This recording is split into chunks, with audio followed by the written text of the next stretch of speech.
शादी शादी शादी यानी 5 फंक्शन, मेहंदी, संगीत, फेरे, रिसेप्शन व विदाई। हम है ना पूरा मैनेजमेंट मात्र 51,000 रुपए में। अभी तो कुछ और भी है, टेंट, लाइट, फ्लावर डेकोरेशन, पूरा पैकेज मात्र 1,51,000 में, नई थीम व वैरायटी के साथ। आज ही संपर्क करें Durgesh tent and Durgesh flower decoration व इवेंट्स, बेस्ट थीम के साथ। तो अभी कॉल कीजिए, घर बैठे सुविधा पाइए। उठाइए कलम व डायरी, नोट कीजिए नंबर 9929997672 और 9829043905।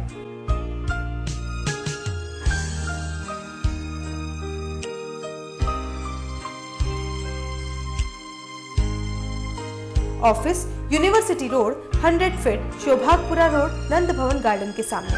Proprietor Durgesh Bhawar, Durgesh tent and flower व इवेंट्स।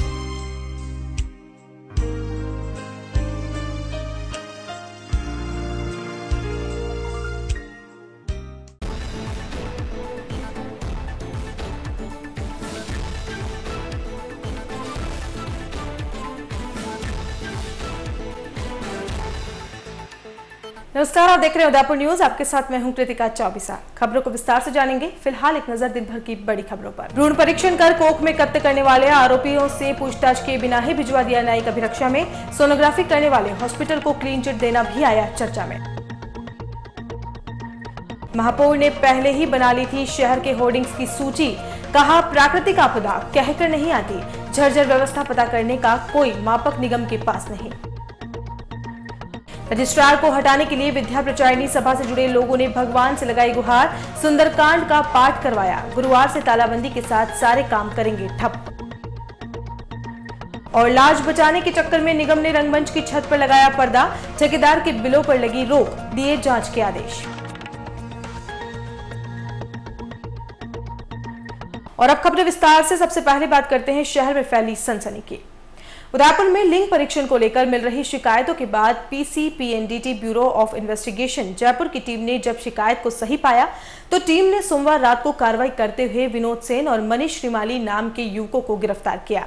दरअसल पीसीपीएनडीटी ब्यूरो को जयपुर में लिखित रूप में शिकायत मिली थी कि उदयपुर में विनोद सेन नाम के युवक को मोटी रकम देने के बाद उससे लिंग परीक्षण करवाया था। इसके बाद टीम के सदस्यों ने विनोद सेन के खिलाफ कार्रवाई करना तय किया और इसके लिए जाल बिछाकर टीम में एक गर्भवती महिला को शामिल किया। बाद में साथी पुरुष के साथ विनोद सेन से संपर्क किया और गर्भवती महिला का लिंग परीक्षण करवाने की बात कही। इस पर विनोद जैन तैयार हो गया और उसने दोनों को गुलाब बाग बुलाया, जहां से वह एक निजी हॉस्पिटल ले गया। जैन ने वहां पर गर्भवती महिला की जनरल सोनोग्राफी करवाई और उसके बाद लिंग परीक्षण करवाने की बात तय हुई। उसी दौरान PCPNDT bureau of investigation Jaipur की टीम ने विनोद जैन को रंगे हाथों गिरफ्तार कर लिया। इस दौरान टीम को हॉस्पिटल के बीच ऐसा कोई सबूत नहीं मिला कि टीम के सदस्य हॉस्पिटल के खिलाफ कार्रवाई कर सके। टीम ने विनोद सेन और उसके साथी मनीष श्रीमाली को गिरफ्तार करने के बाद न्यायालय में पेश किया, जहां से न्यायालय ने 14 दिनों के लिए पुलिस अभिरक्षा में भेज दिया है।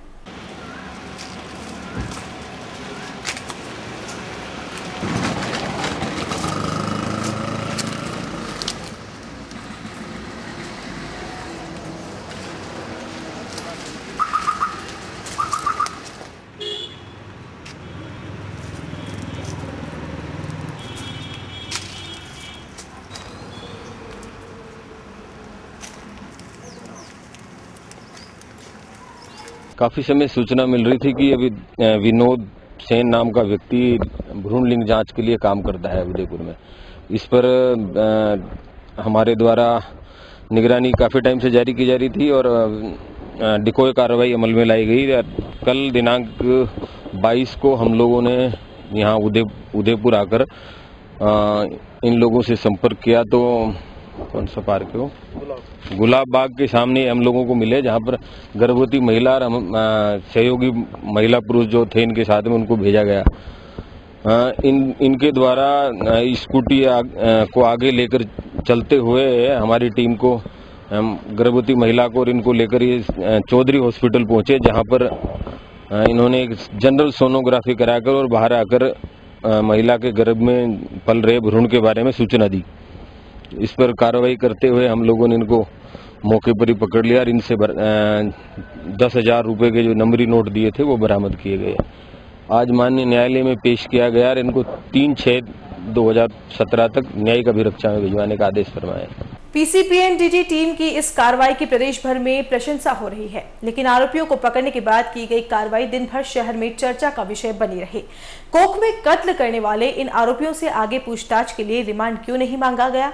इन लोगों से पहले किए गए परीक्षणों के बारे में पूछताछ भी की जा सकती थी और इस जघन्य अपराध में और कौन कौन लोग जुड़े हुए हैं इसके बारे में भी पता लगाया जा सकता था। दूसरी बात, जब सामने आ ही गया कि सोनोग्राफी और अन्य जांचें जिस हॉस्पिटल में करवाई गई है, जहां रिपोर्ट भी यह दोनों ही लेकर आए थे, इससे साफ होता है कि कहीं न कहीं हॉस्पिटल प्रबंधन इन दोनों से पुराना परिचित है। इसी वजह से यहां पर यह जांच करने दी गई थी। तो टीम ने उस हॉस्पिटल को कैसे क्लीन चिट निकाल दिया? कुल मिलाकर जयपुर से आई इस टीम की उदयपुर में की गई कार्रवाई कई सवाल छोड़कर चली गई, जिनका जवाब अब हर शहरवासी अपने अपने हिसाब से निकाल रहा है। आपको बता दें कि कोख में कत्ल करने वाले मामले में पहले भी उदयपुर को शर्मसार होना पड़ा है। खैर, हम बात करते हैं शिक्षक संघों के अल्टीमेटम की। शिक्षकों के प्रशिक्षण के लिए चल रहे आवासीय शिविरों में खेरवाड़ा कस्बे में एक शिक्षक की अचानक मौत हो जाने के कारण मंगलवार को शिक्षक संघों ने आवासीय शिविरों में भोजन का बहिष्कार कर दिया और जिला कलेक्ट्रेट के बाहर जमा होकर जोरदार नारेबाजी की। शिक्षकों के लिए सरकार की ओर से आवासीय शिविर लगाने के आदेश किए थे। इसके चलते सोमवार से दूसरे सत्र के शिविर चल रहे हैं। शिक्षक की मौत के बाद संघों ने जिला कलेक्ट्रेट के बाहर जोरदार प्रदर्शन कर परिजनों को मिलने वाले लाभ के अलावा 50 लाख रुपए का मुआवजा देने की भी मांग की है। शिक्षकों की माने तो राज्य सरकार ने आदेश तो जारी कर दिए, लेकिन वहां पर न तो कोई व्यवस्था की गई है, न ही इसका ध्यान रखा गया है। ऐसे में आयोजित होने वाले आवासीय शिविर में शिक्षकों की तबियत बिगड़ना वाजिब है। शिक्षकों ने अंतिम चेतावनी दी है कि अगर शिविरों को जल्द ही गैर आवासीय नहीं किया गया तो पूरे प्रदेश में शिक्षक उग्र आंदोलन चलाएंगे, जिसकी जिम्मेदारी सरकार की होगी। क्या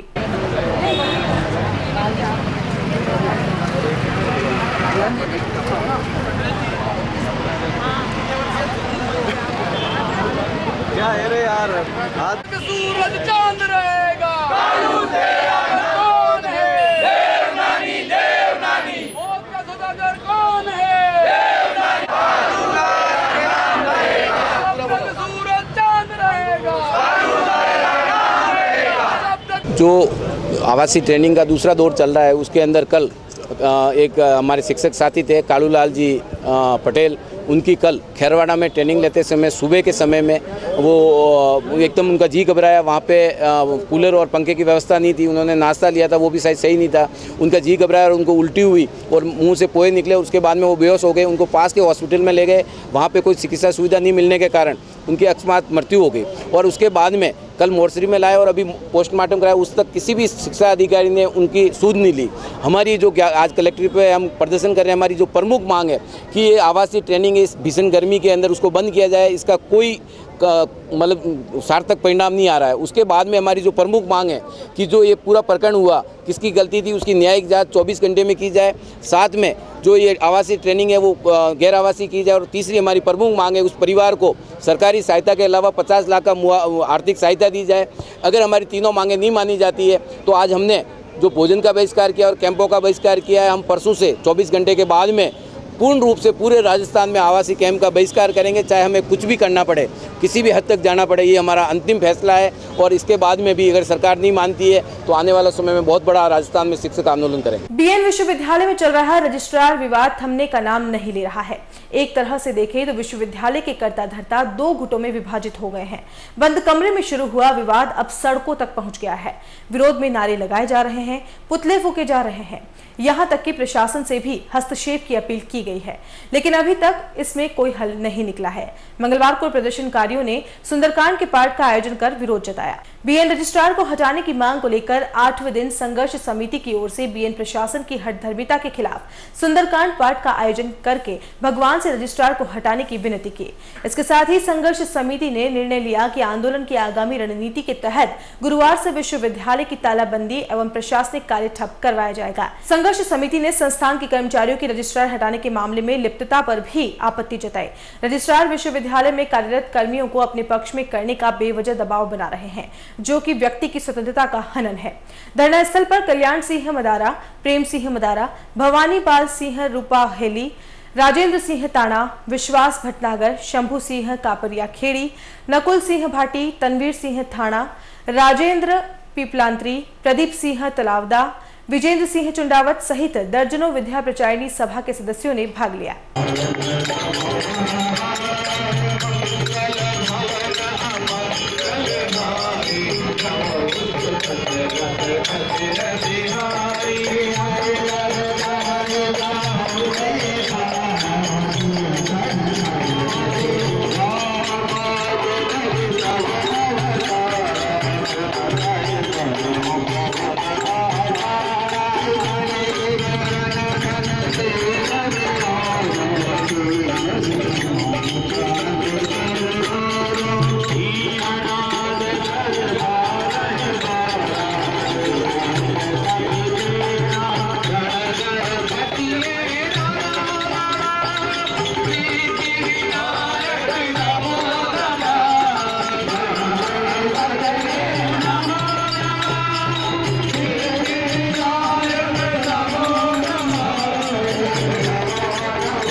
नगर निगम परिसर के रंगमंच में हाल ही में बनी नवनिर्मित फॉल सीलिंग भरभरा कर जमींदोज हो गई।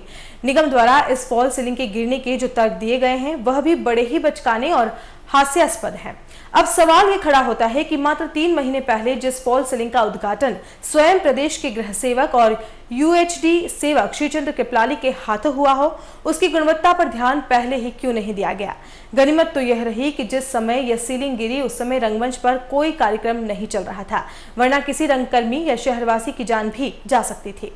रंगमंच की जिस छत पर आप पर्दा लगा हुआ देख रहे हैं, रविवार रात यहां की फॉल सीलिंग गिरकर मलबे का ढेर बन गई। यह नगर निगम के ठेकेदारों की कार्यकुशलता पर गंभीर सवाल खड़े करने के लिए काफी है। निगम के किसी भी निर्माण पर प्रदेश के गृह सेवक और महापौर तारीफों के पुल बांधते नहीं थकते। यह उन्हीं की कार्यकुशलता का नतीजा है कि रंगमंच की नवनिर्मित यह छत बदहाल और फटे हाल हमारे सामने है। मात्र 3 महीने पहले जिस छत को 1.25 करोड़ रुपए खर्च कर फिर से बनाया हो, वह इस तरह जमींदोज हो जाए तो निगम की ईमानदारी पर भी सवाल खड़े होना लाजमी है। अब जब निगम परिसर के खुद के हालत यह हैं, तो शहर में होने वाले निर्माण कार्यों के हाल क्या होंगे, ये आप और हम बेहतर समझ सकते हैं। हालात तो तब और भी हास्यास्पद हो गए जब निगम के अधिकारी अपने आप को बचाने के लिए बचकाने तर्क देने में जुट गए। निगम का कहना है कि कोई रात के अंधेरे में छत पर गया और होल कर दिया होगा। इसकी वजह से छत का पानी सीलिंग तक पहुंचा और सीलिंग गिर गई। अपनी गलतियों और लापरवाहियों को सहर्ष स्वीकार करने की बजाय आखिर निगम कब तक अपनी गलतियों का ठीकरा दूसरों के माथे फोड़ता रहेगा। कहीं न कहीं इस घिरी हुई फॉल सीलिंग से भ्रष्टाचार और मिलीभगत भी सामने आ रही है, जिसे स्वीकार करने की हिम्मत ना तो महापौर में है और ना ही निगम के किसी अधिकारी में। हालांकि महापौर ने अपने बयान में कहा कि ठेकेदार फर्म के सारे ही चेक रोक दिए गए हैं और अब यह देखेंगे कि इसमें गलती किसकी रही है। क्या निगम के अधिकारियों ने ठीक से मॉनिटरिंग नहीं की या फिर ठेकेदारों ने घटिया सामग्री का इस्तेमाल किया। सुखाड़िया रंगमंच हमारा जो है जिसके लिए भी फॉल सीलिंग का नीचे गिरने का हादसा हुआ था, हम लगभग साल भर से इसकी तहकीकात कर ही रहे हैं। हमने फाइलें रोक भी रखी है, ठेकेदार का पेमेंट भी रोक रखा है। और ये जब हादसा हो गया तो निश्चित रूप से जो भी हमारे यहाँ के इंजीनियर्स हैं, चाहे जेईएन हो, चाहे एईएन हो, चाहे एक्शन हो, उन सब को शो को नोटिस दे रहे हैं। कमिश्नर अभी जयपुर हैं, आने वाले हैं सुबह, तो बैठ करके जहाँ जहाँ जिसकी गलती रही ठेकेदार की रही तो ठेकेदार, और तकनीकी दृष्टि से अगर हमारी तरफ से जिनकी मॉनिटरिंग प्रॉपर होनी चाहिए उन्होंने मॉनिटरिंग नहीं की है तो उनके खिलाफ भी उचित कानूनी कार्रवाई करेंगे। और यहाँ रुकेंगे एक ब्रेक के लिए। आप देखते रहिए उदयपुर न्यूज। नए रिश्तों की मुस्कुराहट हम बखूबी समझते हैं। भरोसे के हर इम्तिहान में हम खरे उतरते हैं। जिंदगी की शाम होने से पहले यहाँ खुशियों के चिराग जलते हैं। खुशनुमा माहौल में यहाँ दिल के इरादे झलकते हैं। अनकहे जज्बातों को भी हम खूब समझते हैं। We at Geetanjali Hospital serve to see the smile on your face. World-class infrastructure and all the specialties covering from common cold to cancer, accident, maternity, cardiology, and compassionate doctors with holistic patient care. Geetanjali Hospital, health is high.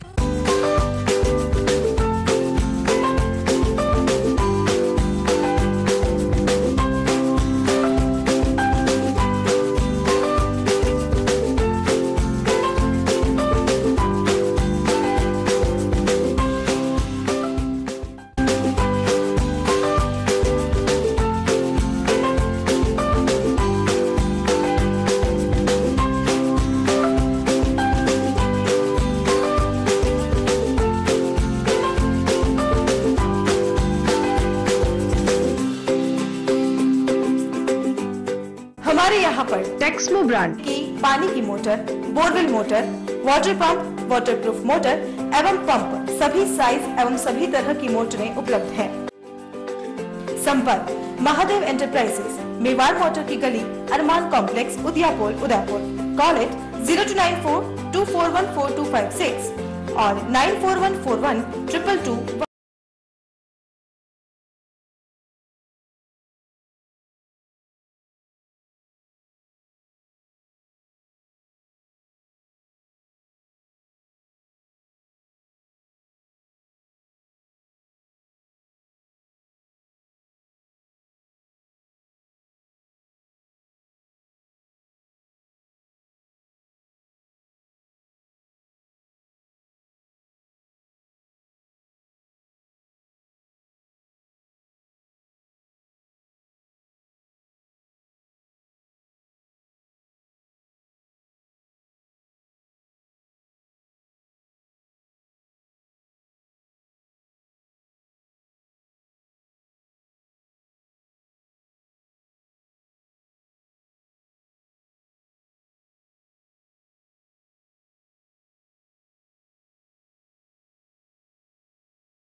आपकी सेवा में hero MotoCorp का सबसे बड़ा एवं अत्याधुनिक showroom एवं workshop, जहां आपको मिलेंगी विश्व स्तरीय सर्विस एवं जनरल पार्क की सुविधा।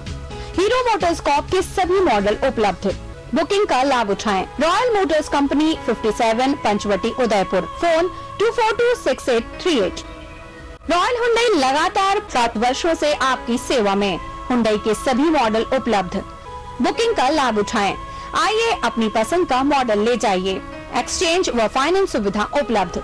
अधिकृत विक्रेता रॉयल हुंडई 15A ट्रांसपोर्ट नगर, गोवर्धन विलास, बाईपास के नजदीक उदयपुर। फोन 26404552। मनामा मोटर्स लगातार 24 वर्षों से आपकी सेवा में। शहर के मध्य हीरो मोटरकॉर्प का सबसे भव्य एवं विस्तृत शोरूम व वर्कशॉप, जहां आपको मिलेगी अपने हीरो पर विश्व स्तरीय सर्विस एवं जनरल पार्ट की सुविधा। हीरो मोटरकॉर्प के सभी मॉडल सभी रंगों में उपलब्ध। सर्व सुविधा युक्त वर्कशॉप एवं शोरूम हुसैन मुस्तफा की देखरेख में। बुकिंग का लाभ उठाएं। मनामा मोटर्स BN कॉलेज के सामने उदयपुर।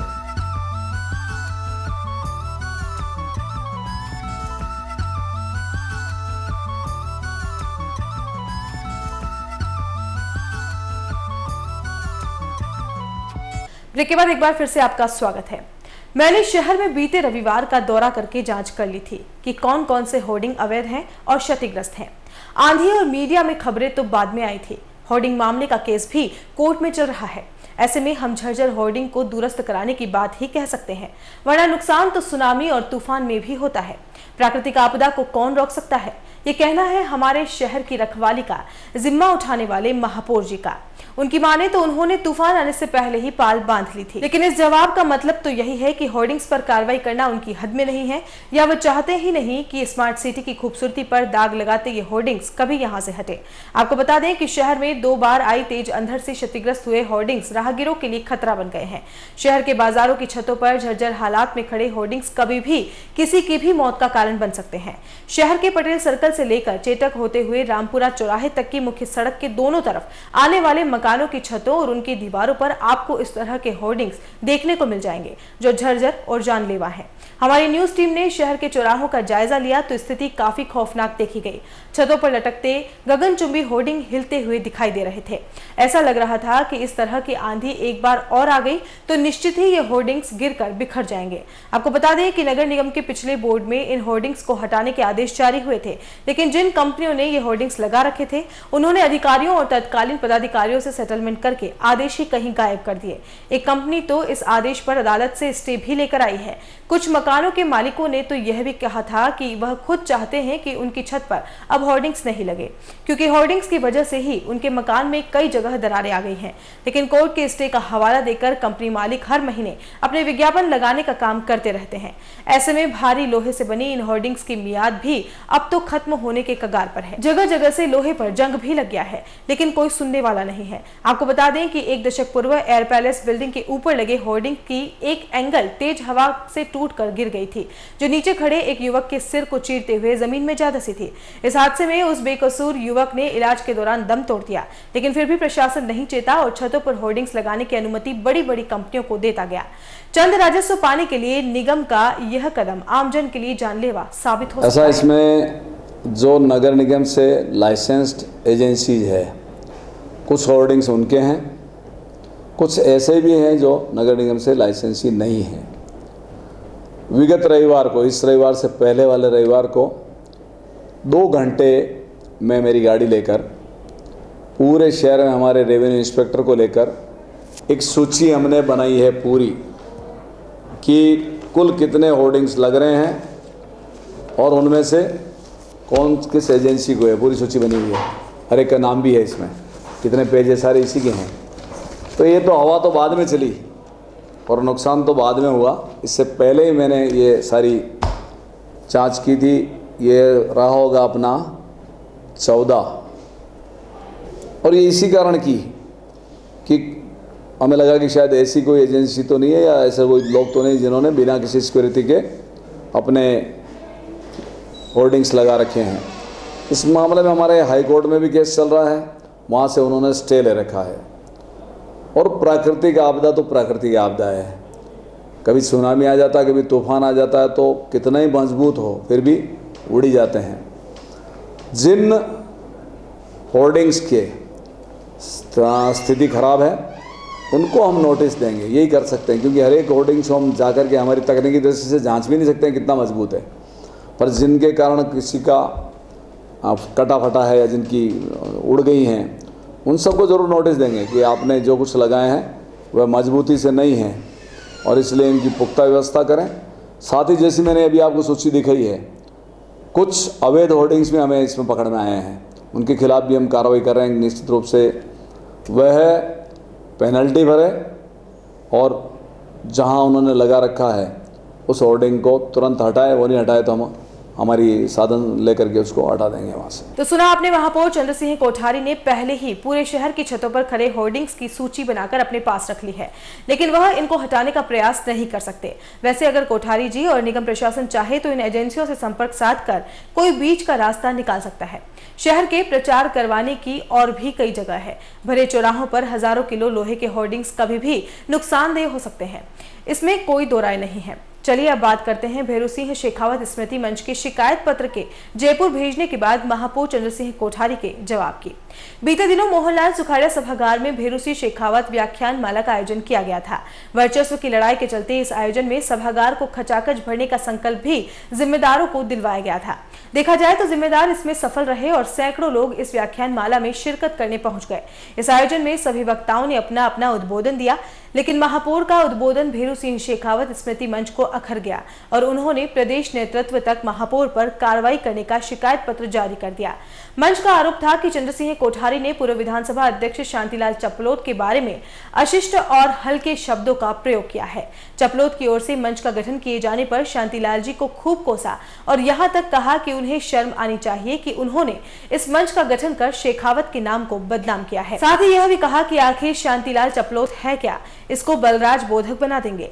कहीं का नहीं रखेंगे। मंच ने शिकायत पत्र में यह भी कहा था कि महापौर भाजपा के सदस्य 6 साल पहले ही बने हैं, किंतु न तो उन्हें अपने पद की गरिमा का ध्यान है, न ही भाजपा के निष्ठावान, कर्मठ और वरिष्ठ कार्यकर्ताओं के मान सम्मान का ख्याल है। इस पूरे मामले में जवाब देते हुए कोठारी ने कहा कि प्रदेश नेतृत्व से जब भी उन्हें पूछा जाएगा, उसका वह पूरी तरह से जवाब देंगे।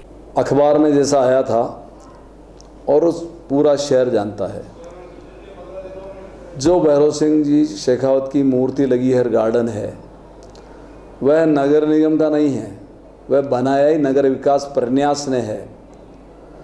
नगर विकास प्रन्यास ने बनाकर दलपत जी सुराणा की जो फर्म है, जो उनकी संस्था है, बिजनेस, उनको 3 साल के लिए गोद दिया हुआ है, जिसकी समय सीमा अभी बाकी है।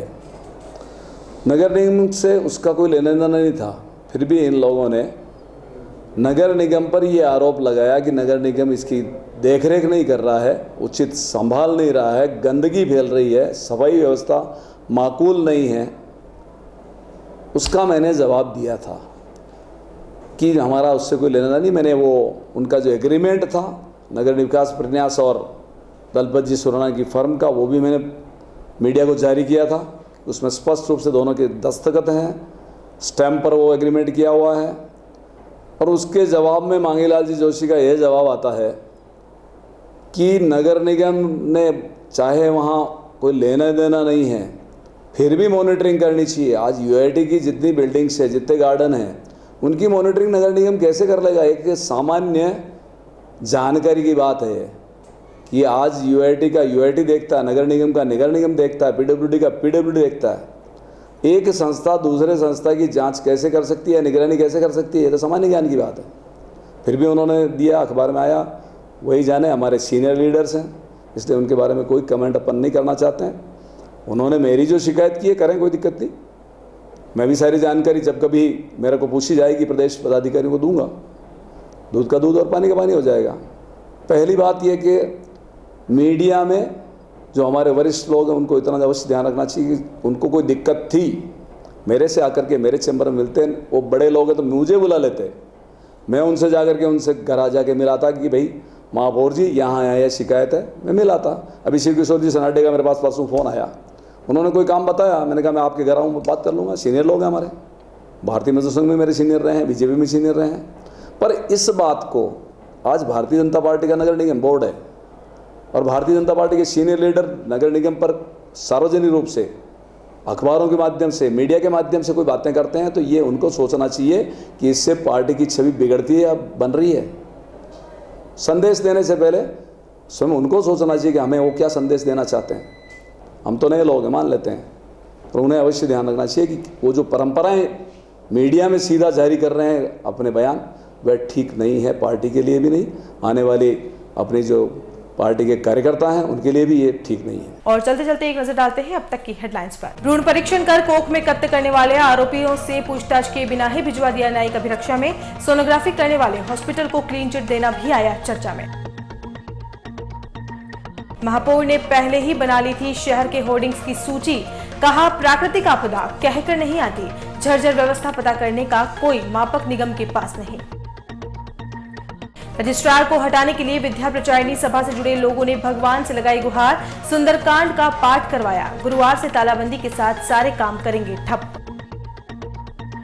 और लाज बचाने के चक्कर में निगम ने रंगमंच की छत पर लगाया पर्दा, ठेकेदार के बिलों पर लगी रोक, दिए जांच के आदेश। उदयपुर न्यूज के इस बुलेटिन में फिलहाल इतना ही। शहर की तमाम हलचल से आपको आगे भी रूबरू करवाते रहेंगे। फिलहाल इजाजत दीजिए कृतिका चौबीसा को, और खबरों के लिए देखते रहिए उदयपुर न्यूज। नमस्कार।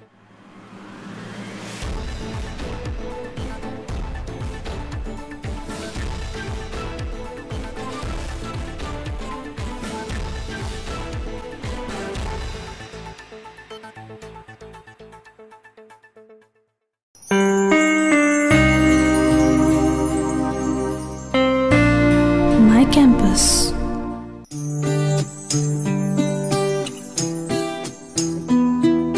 My classroom. My department. My library. My course. My lab. My team. My friends. My interest. My training. My future. My faculty. My placement. Courses offered at SGI, BTech, Polytechnic Diploma, MBA, Nursing and BPT. Your college.